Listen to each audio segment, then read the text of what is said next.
Hi, everyone. Welcome to another Terry Talk. Let's dive into a topic that raises a lot of eyebrows and a lot of questions in HR management circles, and that is the Performance Improvement Plan, or PIP.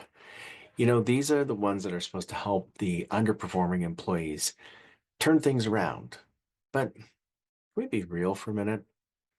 More often than not, PIPs aren't really about improvement at all. They're kind of like a bit of a smokescreen for an inevitable termination of the person's employment. Let's talk about why. In theory, yes, a PIP is a structured opportunity to help the employee identify weaknesses, address them, and get back on track. It's framed typically as a positive step, a chance to salvage the relationship between the employee and the organization. But more often than not, most PIPs become a a box ticking exercise. And it allows HR or legal the room or the ability to say, hey, we tried before letting somebody go.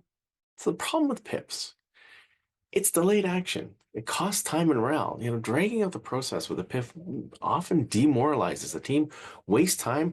If the outcome is a foregone conclusion, why would prolonging the agony? Why keep that going for a long period of time?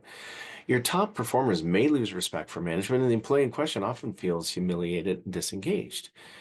And ambiguity and mistrust. Many PIPs fail because they lack clear, measurable goals, or because they're implemented with very vague, nebulous language. Employees therefore feel set up to fail, creating mistrust rather than the opportunity to improve. And oftentimes, it's just avoidance of difficult conversations. I mean, let's face it, PIPs are a way for managers to avoid direct conversations about termination. It's a way to shift responsibility onto the employee. We gave you a chance and you didn't take it, but we shouldn't. But we, as leaders, really, isn't it our own decisions? We should own them.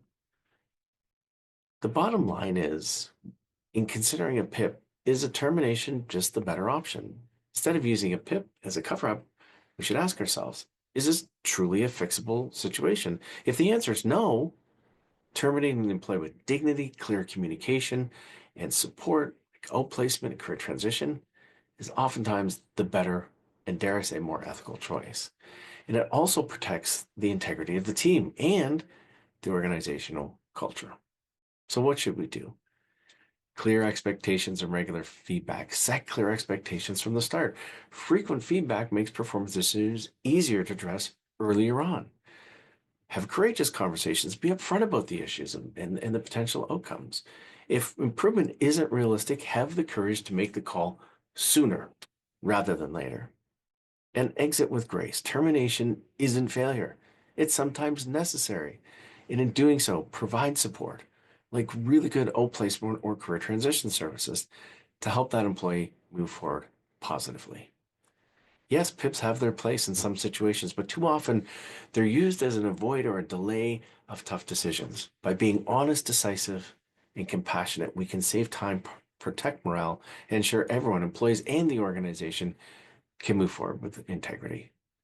So let's rethink how we handle performance issues in our organizations.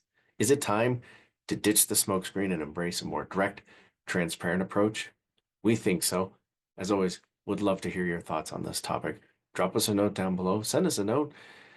Don't forget to hit that subscribe button, and we'll see you again soon.